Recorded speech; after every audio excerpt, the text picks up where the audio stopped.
We're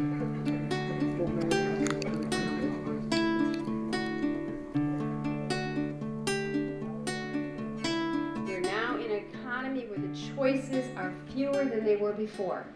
In 1987, I could make a decision to stay home with my children for a number of years because my husband was making a very good living and we probably could keep that roof over our heads and we could keep everything afloat.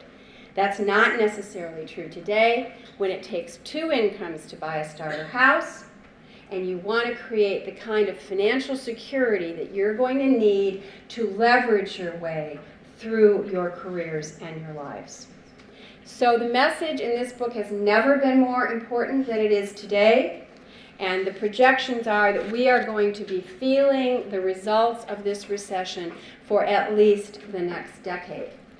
So as difficult as it is for women in this profession to balance all these things, we absolutely must find a way to keep more of you in the profession. So how do we do that? It sounds easy. It's not.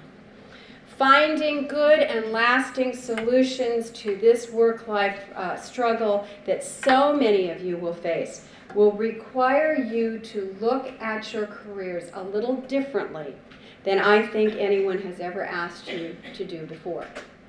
And to do that, let's take a typical timeline. You won't all fit into this, but it probably is more the norm than anything else. So you go, if you're one of the young women that goes to law school directly out of undergraduate school, you probably graduate from law school when you're about 25 years old. And then you go into some kind of practice for the next 5 years, and then you're 30 years old. So what's happening when you're 30 years old? You know what's happening. In your life, you're distracted because the biological clock is ticking away, and it's distracting you from most everything else.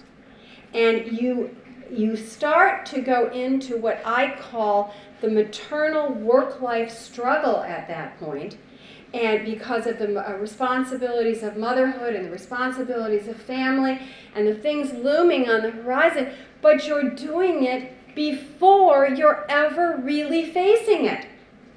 You're becoming preoccupied with the thoughts of the perfect nanny and the daycare and writing the brief and the this and the that and the next thing. And soon you find yourself doing the back walk out the law firm door or out the door of the employer where you happen to be. And once you have made that mental decision, it is very, very hard to reverse that.